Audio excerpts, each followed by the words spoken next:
Donc salut à tous, bienvenue sur cette nouvelle vidéo. Donc je m'appelle Raphaël Carteni, je suis l'auteur du livre Des bancs de la fac à l'indépendance financière. Et dans cette vidéo, j'aimerais t'expliquer ou plutôt te montrer comment il est possible de gagner de l'argent tout de suite avec l'immobilier et non pas dans 20 ans. On veut gagner de l'argent tout de suite. Donc avant qu'on commence la vidéo, comme d'habitude, clique bien sur le bouton s'abonner ci-dessous. Ça te permettra de recevoir en avant-première toutes les prochaines vidéos.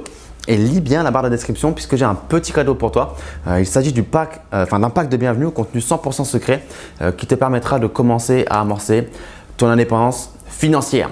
Donc, comment gagner de l'argent tout de suite dans l'immobilier et non pas dans 20 ans. 20 ans, c'est beaucoup trop loin. Un investisseur, lorsqu'il investit dans l'immobilier, il veut gagner de l'argent tout de suite. Je vais prendre l'exemple d'une opération que j'ai réalisée quand j'ai commencé à investir à l'âge de 21 ans. J'ai acheté un appartement de 43 mètres carrés qui m'a coûté 50 000 € avec les frais de notaire et les frais d'agence et sur lequel j'ai posé 15 000 € de travaux supplémentaires pour faire pas mal de choses, électricité, salle de bain, cuisine, sol, mur, isolation, etc. Donc ce bien m'est revenu à 65 000 € tout compris, prix de revient comme on dit, et il me génère chaque année 18 000 € de loyer en étant loué en location saisonnière. Donc si on fait le rapport, cela représente en rendement quelque chose comme 27,69% si je ne me trompe pas. Donc voilà, tu te doutes bien que ce bien-là, il est extrêmement rentable et que chaque mois, j'ai ce qu'on appelle un cash flow positif, un excédent de trésorerie qui va m'enrichir tout de suite, en plus de 4 points que je vais t'expliquer juste après dans la vidéo, qui sont 4 points sur lesquels tu dois faire très attention pour t'enrichir dans l'immobilier tout de suite. Mais avant que je te montre ces 4 points, j'aimerais revenir sur quelque chose qu'on dit très souvent. Par exemple, c'est vrai que si on parle avec je sais pas, des proches, des amis ou dans la société, bref, à des gens qui n'ont pas investi en immobilier, ces gens-là généralement vont dire: non, l'immobilier, c'est terminé. L'immobilier, ça ne marche plus. L'immobilier, c'était bien il y a 20 ans, c'était pas cher. Aujourd'hui, c'est beaucoup trop cher. Aujourd'hui, des bonnes affaires, il n'y en a plus. Ce n'est pas possible d'avoir du cash flow positif aujourd'hui. Ça, c'est faux et c'est même doublement faux. Moi, personnellement, tous les investisseurs que je connais, et j'en connais pas que 2 ou 3, j'en connais des dizaines et des dizaines, ils ont tous du cash flow positif dans l'immobilier tout de suite, que ce soit sur de la location saisonnière, de la colocation, de l'immeuble de rapport, du meublé étudiant, du T2, de la location nue, ils ont du cash flow positif et c'est une condition sine qua non, j'ai envie de dire, pour valider ou ne pas valider l'investissement immobilier. En fait, ce qu'il faut comprendre, c'est que des bonnes affaires, il y en a tout le temps. Il y en avait en 1990, il y en a aujourd'hui et il y en aura en 2050. Une bonne affaire, ça n'a rien à voir avec l'époque dans laquelle on se trouve. Ça a tout à voir avec les règles du jeu et le marché dans lequel on se trouve. Aujourd'hui, trouver une bonne affaire, c'est une question de compétences. Soit vous savez les dénicher, soit vous ne savez pas les dénicher. Soit vous êtes formé à l'immobilier, vous savez comment repérer une bonne affaire, soit vous ne savez pas comment les repérer. Mais il y en a autour de vous, peu importe la ville dans laquelle vous êtes aujourd'hui, que vous soyez en France, dans les dom-toms, à l'étranger, en Belgique, en Italie, en Amérique, peu importe, dans le monde entier, il y a des bonnes affaires. Donc, je ne dis pas qu'il y a des marchés qui sont il y a des marchés qui sont plus propices aux bonnes affaires, c'est certain, notamment peut-être les petites villes de campagne ou de province. Ça sera plus évident de trouver des bonnes affaires là-bas qu'à Paris. Mais c'est une question de compétence. Par exemple, savoir dénicher un vendeur motivé, savoir comprendre ce qu'est un bien propice au cash flow positif. Tous les biens ne sont pas propices au cash flow positif. Par exemple, voilà, on va commencer tout de suite les 4 points. J'ai pris quelques notes, donc c'est pour ça que vous me voyez zioter à côté. Le premier point, ça va être le prix du mètre carré à l'achat. C'est un des 4 critères que je vais te donner aujourd'hui. Le prix au mètre carré à l'achat. Dans une ville, il y a un prix au mètre carré moyen qu'on peut même affiner par quartier, par arrondissement, même par rue pour certaines grosses villes.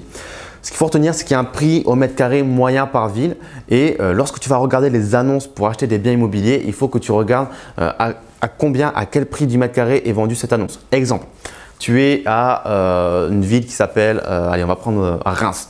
3 000 € le mètre carré en moyenne. Tu regardes les annonces sur Le Bon Coin, on va dire. Tu vois un appartement 120 mètres carrés, non 120 mètres carrés ça fait un peu grand, 40 mètres carrés pour 120 000 € sera plus simple. Donc là tu es à pile 3 000 € le mètre carré, c'est-à-dire que tu es dans les clous du marché. Tu ne fais pas une bonne affaire, tu ne fais pas une mauvaise affaire. L'idée ça serait de trouver un bien qui fasse 40 mètres carrés mais qui coûte 80 000 €.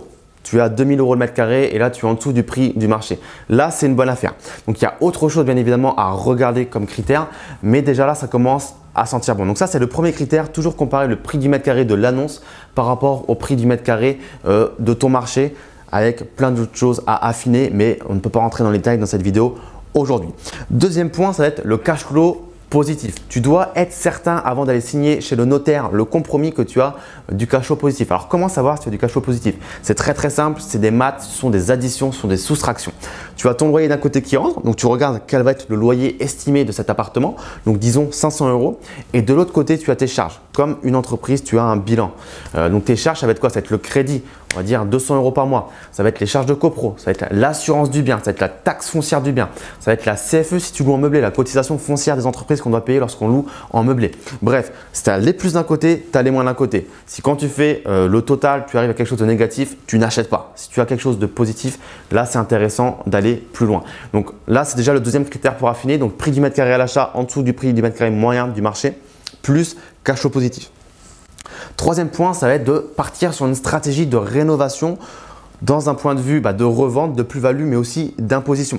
Lorsqu'on fait des travaux dans l'immobilier, c'est là que l'on génère l'argent. Quand tu vas regarder les investisseurs en immobilier, tu vas voir que généralement ils achètent de la merde, c'est-à-dire que ce sont des biens dans lesquels il faut tout refaire. Soit ce sont des plateaux, soit ce sont des biens très vieillots, dégradés, dans lesquels il faut tout refaire avec un plancher qui s'écroule et des choses comme ça. Parce que c'est dans la rénovation qu'on va créer de la valeur et qu'on va créer de l'argent, qu'on va créer de la plus-value. Et donc ça, c'est un double but, c'est-à-dire lors de la revente, tu vas générer un billet directement à la revente, c'est-à-dire que ton bien aura pris de la valeur grâce à la rénovation et au home staging que tu auras apporté à ton bien. Donc le home staging, c'est tout ce qui passe par la décoration. Mais également, il y a un but d'imposition puisque lorsque tu fais beaucoup de travaux dans l'immobilier, tu peux déduire, amortir ces travaux comme on le dit comptablement. Tu peux amortir ces travaux dans ton bilan comptable, que ce soit en location nue ou que ce soit en location meublée. Donc location meublée en LMNP, tu fais passer tes travaux dans ton bilan comptable et en location nue, tu peux le faire également passer et ça peut même venir imputer tes revenus du salaire. Donc voilà, là je vais rapidement également sur tout ce qui est imposition parce que en fonction que tu sois une personne physique, que tu sois une société, que tu sois en location nue ou en location meublée, tout peut changer. Mais ce qu'il faut retenir, c'est que les travaux sont une charge amortible, que tu sois en nu ou en meublé, dans l'objectif de faire réduire ton imposition et donc ne pas payer d'impôts sur tes loyers. Aujourd'hui, on voit beaucoup d'investisseurs qui ne payent pas d'impôts alors qu'ils sont en train de s'enrichir grâce aux loyers qu'ils encaissent. C'est littéralement une niche fiscale en France et c'est quelque chose de légal. Donc ça, c'est le troisième point. Quatrième et dernier point, ça rejoint un petit peu le troisième que je viens de dire, c'est la stratégie de revente.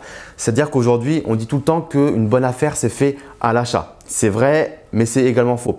Une bonne affaire est faite à l'achat uniquement à 50% du travail entre guillemets parce qu'il faut toujours penser à la revente. Aujourd'hui, c'est vrai que beaucoup de gens investissent sans penser à la revente, mais quand on regarde la moyenne nationale de revente, c'est entre 5 et 7 ans. Donc un investisseur, qu'il le veuille ou pas au début, au moment de son achat, il va revendre son bien à un moment ou à un autre. Donc c'est pour ça qu'il faut toujours penser à la revente, notamment sur ne pas trop spécifier son bien ou faire en sorte qu'on a de la plus-value via de la création de valeur via les travaux. Donc si je résume, on a premier point, prix du mètre carré à l'achat, très important, cash flow positif, stratégie de rénovation via des travaux et également stratégie de revente avec plus-value lors de la revente. Donc ce sont vraiment des points importants à prendre en compte et qui te permettront en fait de faire une bonne affaire dans l'immobilier si tu les respectes. Ce sont vraiment les 4 points que tout investisseur et que même tous les investisseurs millionnaires suivent pour investir dans l'immobilier. Donc j'espère que cette vidéo t'a plu. En tout cas, si elle t'a plu, n'hésite pas à me mettre un petit pouce bleu ci-dessous. Ça me fera très plaisir. Un petit commentaire également si tu as des questions. Je me ferai un plaisir de venir y répondre. Partage cette vidéo avec des gens que tu connais qui voudraient peut-être investir dans l'immobilier mais qui pensent que peut-être qu'ils pensent que c'était possible il y a 20 ans mais plus aujourd'hui. Sûrement que cette vidéo va leur faire montrer que c'est encore possible aujourd'hui. Et si cela t'intéresse d'en savoir plus sur mon histoire, tu peux te procurer mon livre Des bancs de la fac à l'indépendance financière. Je te mettrai le lien dans la barre de description également. Il y a une offre promo en ce moment, c'est-à-dire qu'il est à 9,86 €. Il s'agit du livre de production, du prix de production et de manutention.